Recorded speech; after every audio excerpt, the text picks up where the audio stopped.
Hello, my survivor friends. Today we have a great show for you. And note that if you are new to the podcast, don't start here. No. Go to Season 1, Episode 1. Start there. We're currently between Season 3 and Season 4. And it is July of 2023. And we are listening to some listener-contributed stories while we wait for Season 4 to start in a few weeks. And today, we have a short story by listener Walter called Camping Calls, and it is read professionally by our friend Steve. It's short, and I think you'll dig it. It's a ghost story that you might tell around the campfire, so get yourself in the mood. And after the story, I have a quick conversation with Walter about it. But after that, I also have this whole thing that I did with Steve and I. We're going to present dueling write-ups of our experience reading The Star's My Destination by Alfred Bester. It's like one of those old variety shows that they had on TV in the 60s and the 70s, right? A real entertainment extravaganza. So enjoy, and I will have a few short outro comments as well at the end. Cheers.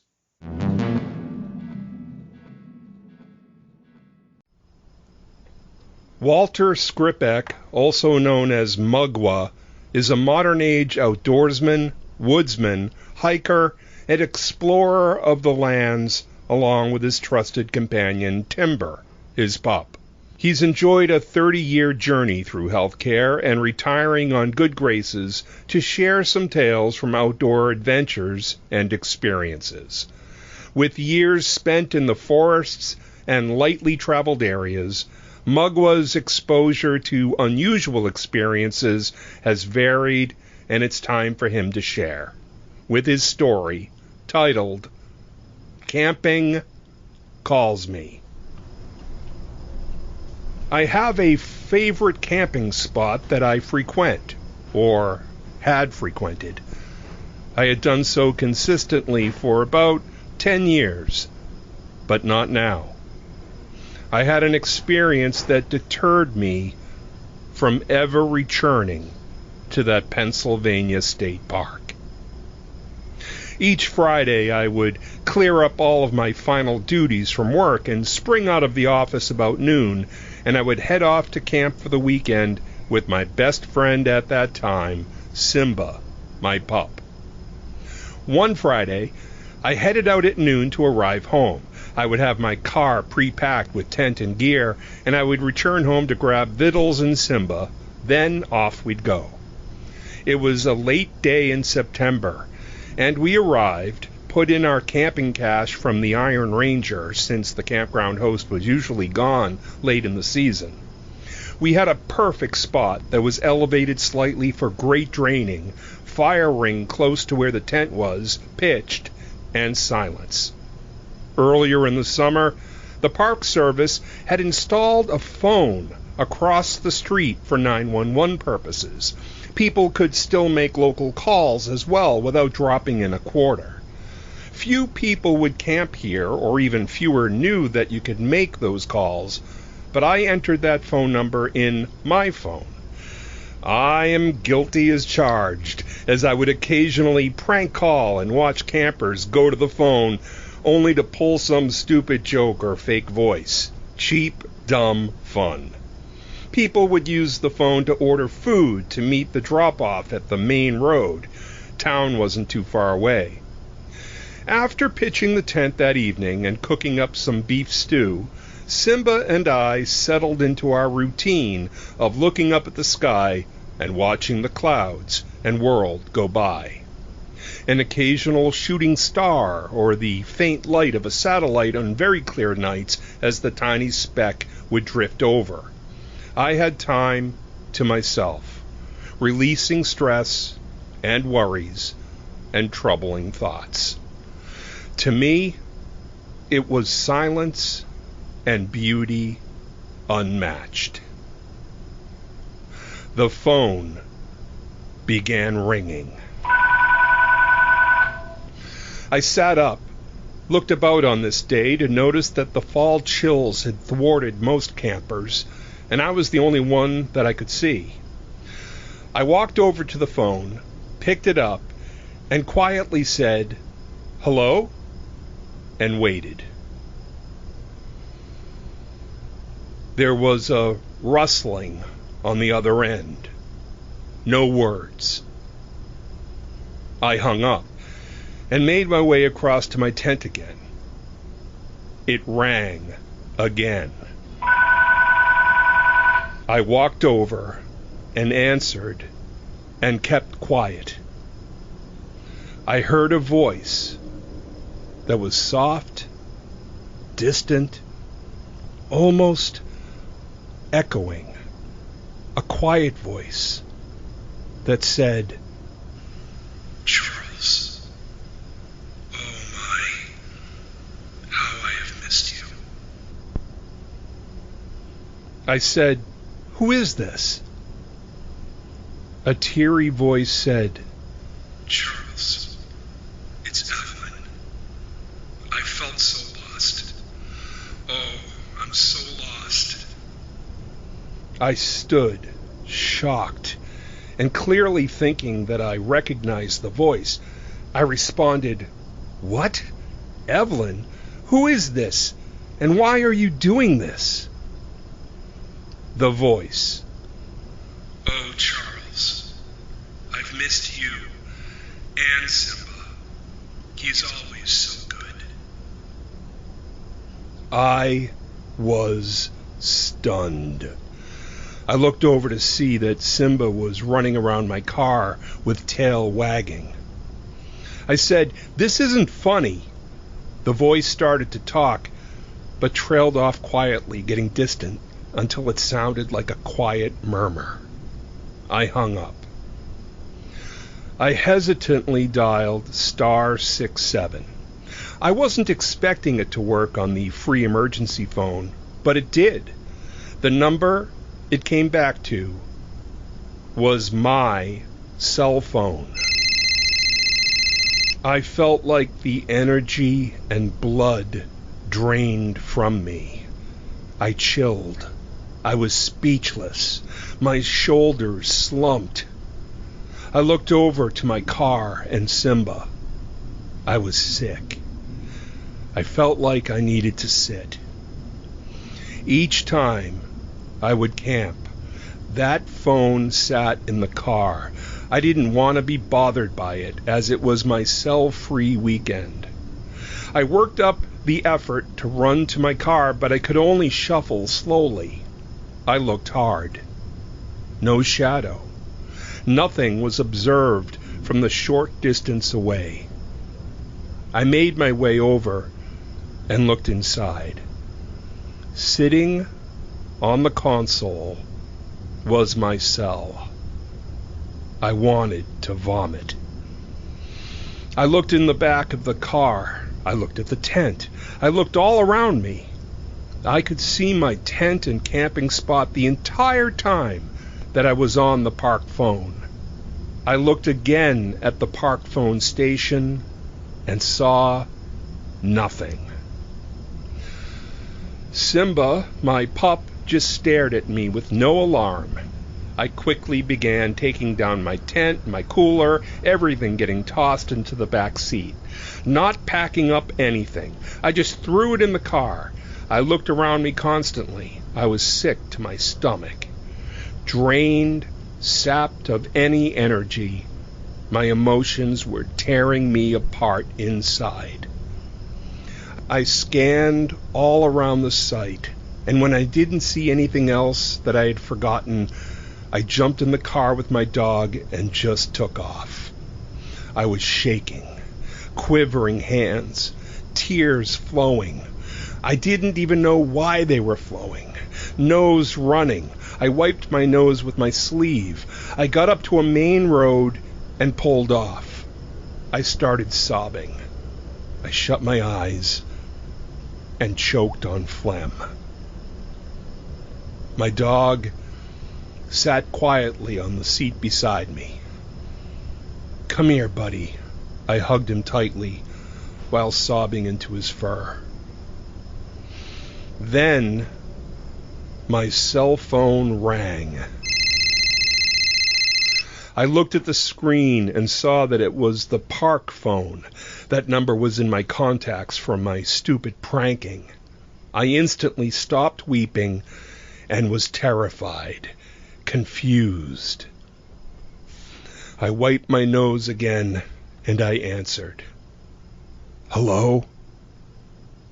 The quiet voice of Evelyn on the other end simply said,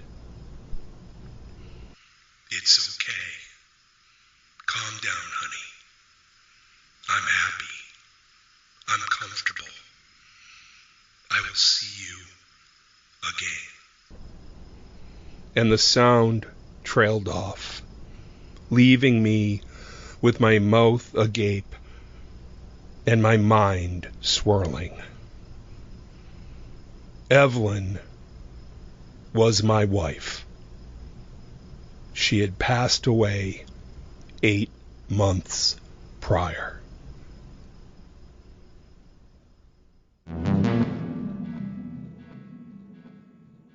My name's Walter. I was a registered nurse for 30 years. Some health reasons, but I also called it quits because, well, I just got tired of the healthcare system in general. So I also have a small business that I've been running. I make embroidered patches. I think, as you know, you've seen some of my work. Yeah, I'm looking at some of them right now. Cool. Yeah. And turned it into a regular business so I could get out of nursing. That's good. That's great. And where do you hail from in this world? I am from Falls Creek, Pennsylvania, which is 2.5 hours north of Pittsburgh, 3 hours from Erie, pretty much 2-3 hours from everywhere. North Central. So Northwest Central, yeah. All right. Yeah. I ran a marathon out on Erie, Presque Isle. Yeah. Yeah. That was like my second home growing up. So we vacation there constantly. That was my second home. So, all right. So what's this story that we're reading today? The Camping Calls. When I read this, I'll tell you my impression. When I read this, it impressed me as the kind of story that you would tell around a campfire on a camping trip, right? Sort of a ghost story, right? That was exactly my goal. That state park, I still go to that state park, by the way. The story's fiction. It is the area and the details of me actually going up there and camping, the time I'd spend springing out of the office, grabbing my dog, heading up there. That's all actually it's 100% true. So I actually have told this exact story, and I wrote it down because I'm like, this would be a perfect campfire story. And being that it's a state park that I'm familiar with, and the whole scenario is something I'm familiar with, I could play upon that. So that's where this came about. The scenario itself, fiction, complete fiction. So did you like the read that Steve did? Yeah, I did. I like Steve. He did a nice job. He's got a good voice. And he's got a great voice, yeah. He's very, very practiced audio professional, yeah. Very, very good voice. Just the right areas to pause, the right tone. Yeah, I was really pleased with that. I was like, he did an excellent job. So I think it might have been you in the Facebook group that was talking about the novel, The Stars, My Destiny. Was that you? No. It was somebody in the Facebook group. But anyhow, this is how I ran into Steve last week. Is he podcasts as well, and he was talking about he just got this novel that he was going to read, and it turned out I just got this novel and I was about to read it. So I said, Steve, here's what we'll do: write and record a review of the novel, and I'll do the same, and we'll compare the two. Right? We won't compare notes ahead of time. We'll do it afterwards. So I'm going to stick those in this episode as well. Oh, that should be good. Yeah, I was like, hey, Steve, I got this ghost story that you'd be really good at reading. So yeah, we worked it out. Yeah, I was happy. All right. Well, enjoy your summer. I'll let you go. Thanks for playing along. All right. And I'm already working on season 4. We've got some edits in. So we'll see Very what comes out of it. I'm looking forward to it. I think a lot of people are. And I'll tell you one additional thing to let people know, and this is, people need to take that leap. If you have an idea or a thought or a creative, I've heard you stress it, but if you have written material or an idea to write something up, your biggest fear is like rejection. Okay. Your biggest fear is that somebody is going to say, oh, that's silly. I'm not going to listen. But guess what? Just take that leap. I listened to you say that on the last episode, and that is such a key thing, because you got to be bold. My biggest fear was, you don't really want this, like, oh my gosh, is this going to sound stupid or silly? No, man, get it out there. Take that chance. I think you even said if one person listens to it, you've accomplished your task. Right. Yeah. I think we judge ourselves a lot more harshly than other people do. But one thing you said there a second ago was that when you wrote this story, you used all your personal experiences from camping and that sort of thing. I do the same thing. A lot of these snippets are things that have happened to me in life, or, reasonable facsimiles, right? I'm drawing on a lot of that. So the other advice I'd have to people is just get out and do stuff. I don't care what it is. Drive to the ocean and walk on the beach. Do something. Yeah, because experience is what you draw on when you're painting these scenes. Exactly. So, yep. Excellent job, Chris. I'm looking forward to season 4. Me too. All right, man. Have a great weekend. See ya. You too, sir. Bye-bye. All right. Cheers. So Steve didn't provide a bio for me to read, so I will take the liberty of writing one for him. Steve Reiter is a creative space arthropod circling peacefully in the Kuiper Belt.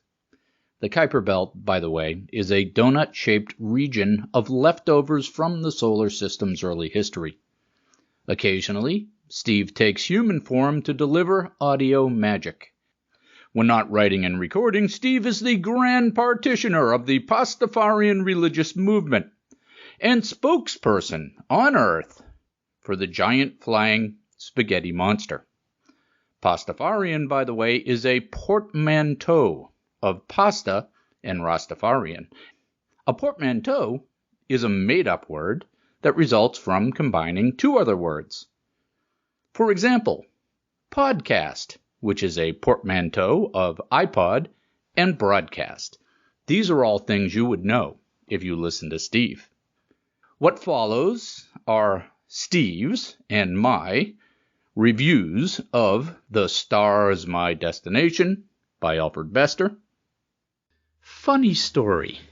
And by funny here, I mean ironic or coincidental, where the universe spontaneously resolves into cognition patterns and you think, If you've spent any time roaming around the musty, dusty corners of my brain, you'll know this already, but I am always looking for classic science fiction to read. As prolific a reader as I am, and as many of the classics of the genre that I have managed to get through, there are always seminal works that have evaded my consumption, like crafty space cockroaches. And it was in this way that I found Bester's 1956 novel. In our Facebook group, I asked a simple question: what is your favorite sci-fi book ever and why? And one of the many thoughtful responses, fellow survivor Joe, he recommended The Star's My Destination. And on further consideration, like 23 seconds or less, it seemed like the sort of thing that was directly in the center of my wheelhouse, and I jaunted over to the internet bookstore to buy a used copy. But that's not the funny part of the story. That's just a random Tuesday in my life where someone mentions some dusty old sci-fi content and I go engage with it. That's not ironic or coincidental at all. That's as funny as getting out of bed in the morning. The funny part of the story starts down by the pond. The pond, you ask, inquisitively. Yes, the pond, I respond thoughtfully. Specifically, that section of the trail behind my house across the road on the other side of the AT&T Tower Hill that runs along the pond. It's about 3 miles out from where I start my runs. Down by the pond, the trees are thick. The bushes in the summer crowd in. It's a single path, twisty, just wide enough for one person and maybe a dog. And I need to watch where I'm stepping because the roots are high, the rocks stand out from the old fisherman's walk like sullen hermits, intent on my humbling, waiting to grab a lazy footfall and dash my old bag of bones into the brush. It was a humid day, overcast day, and the dog was slowing down in front of me in the way that border collies do when they get tired. He gets right in front of your line of sight, blocks your view of the perilous hermit rocks, and forces me to yell, "Move it, dog, I'm going to break an ankle." But again, there's nothing ironic or coincidental about me running this section of trail with my dog.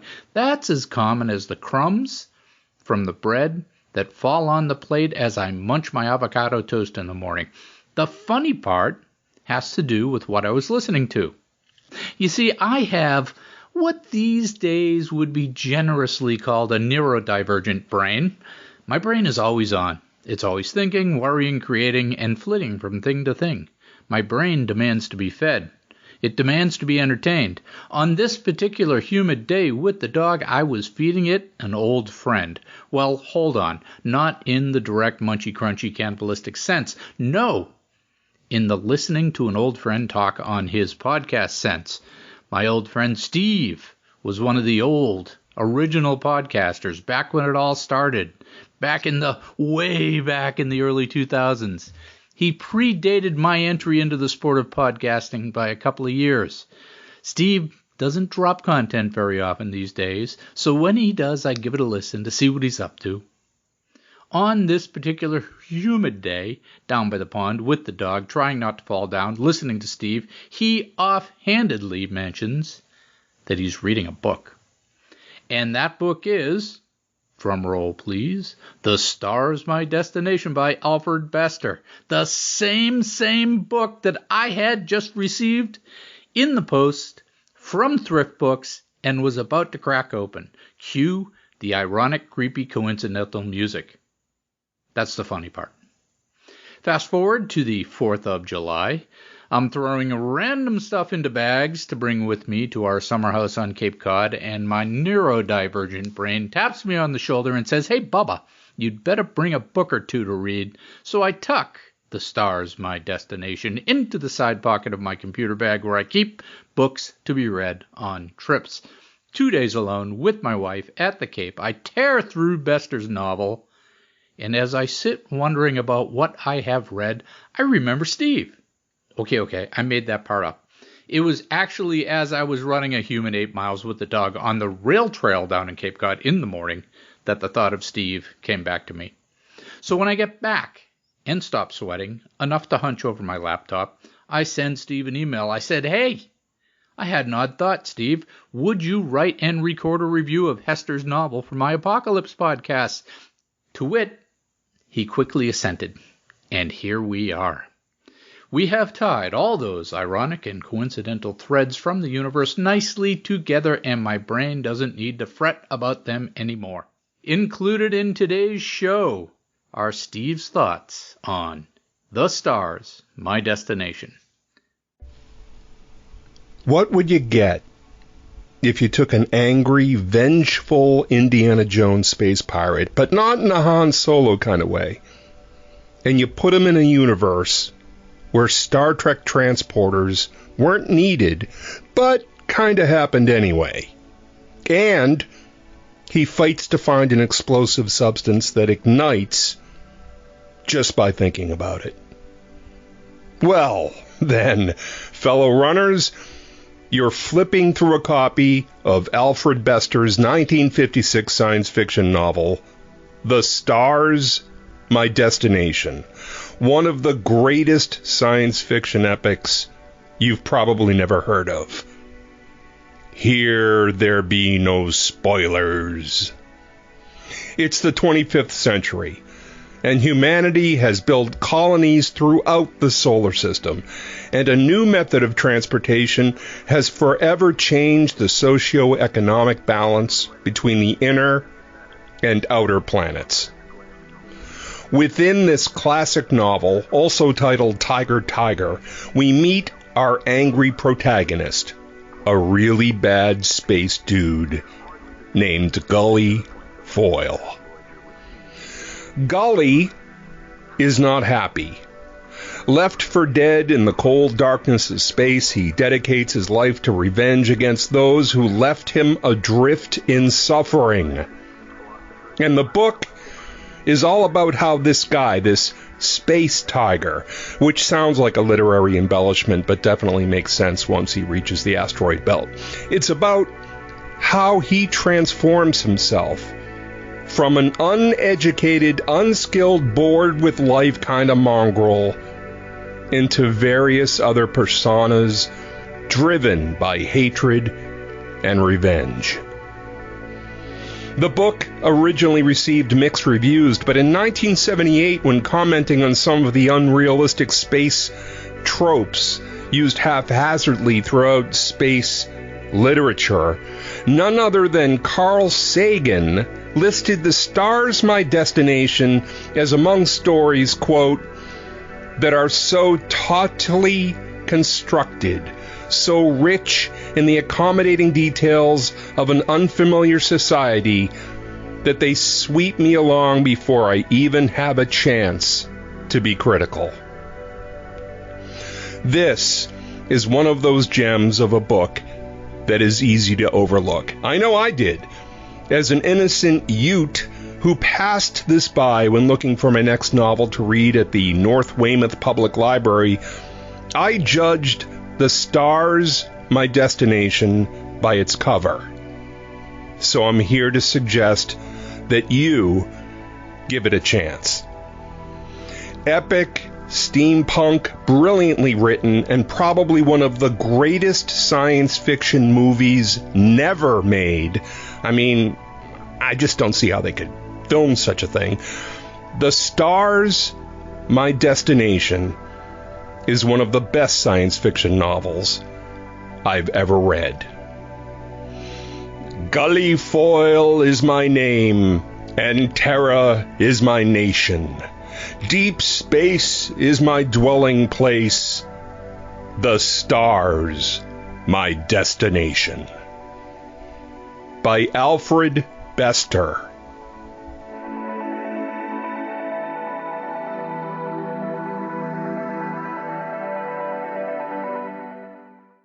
And for corroboration, or perhaps comparison, here are my thoughts on the novel.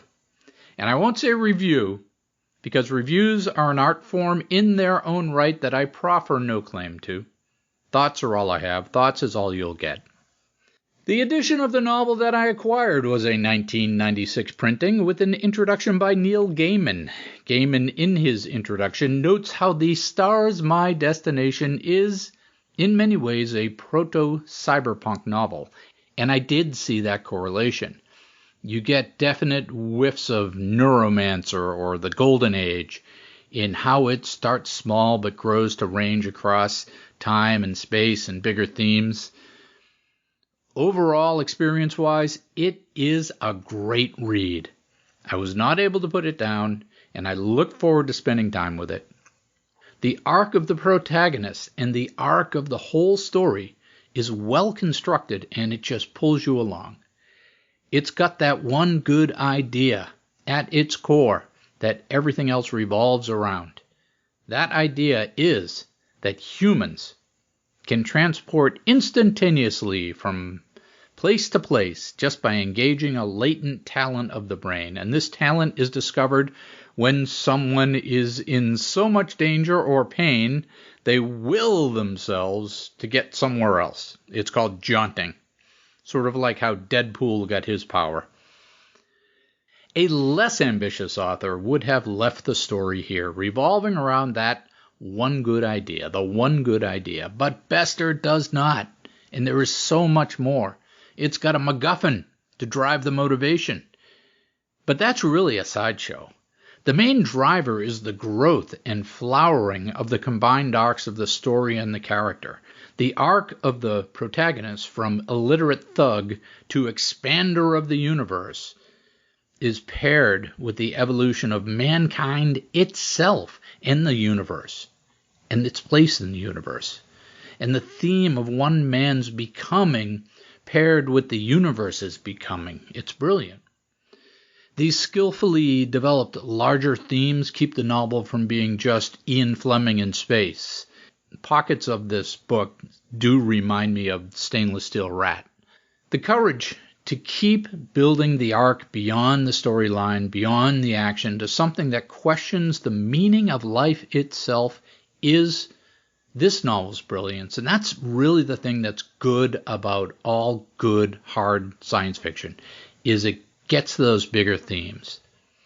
And in this case, the slow build and the different arcs are like so much foreplay to the eventual wonderful, thoughtful, and transcendent payoff. And I can't wait to hear Steve's thoughtful thoughts on this story as well. But my thoughtful thoughts are that The Stars My Destination should be part of every science fiction lover's library. Okay, my Survivor friends, that will do it for this week's show. Thank you for sticking around during the break. I have started working on Season 4, and we will be kicking that off in the next few weeks. I do have a couple other apocalyptic podcasts to share with you to fill your dead spaces. The first is called End of All Hope from Seven Lamb Productions. Someone called this out on our Facebook group, and I've listened through the first 2 seasons. It looks like there's a total of 5 seasons, which is great for those of you who like to binge listen, because you can get through the whole story in one go without having to wait for lazy, uninspired writers to get around to it. Seven Lamb, the number 7 hyphen lamb, like lamb, is a production company that has quite a few shows of different genres that you may like, something to look at on their website, which I linked here. This is a full-on audio drama with all the sound effects, etc. It's about an alien apocalypse. Season 1 is a bit rough. You need to get through it. It takes them a few shows to get the voice acting right. The first few are very flat and emotionless, but by the second season, they figure it out. So give that a listen. The second show you might want to listen to is called Hidden Signal Evergreen from Q-Code. And it's a bit of a Survivor-type tale. It's scientists and industry moguls being trapped in an underground facility during an asteroid strike that may or may not have happened. The acting is good. The production is good. It's topical. It's one of those shows that is recorded in stereo, so you need both earphones in to hear everything. And Q-Code is another production company that has many other audio dramas on offer.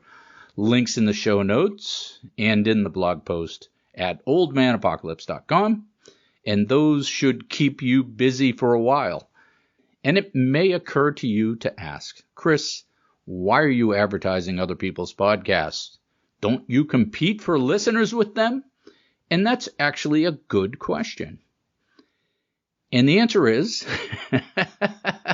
right or wrong, I choose to look at things with an abundance assumption.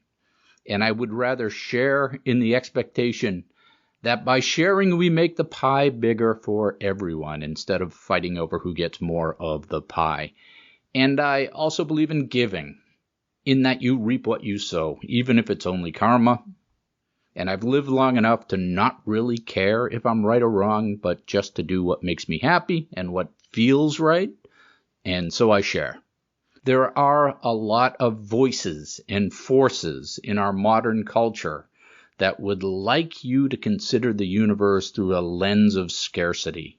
And I would advise you not to do that. Instead, assume abundance. You'll be happier and more fun at parties. So act with abundance and keep surviving.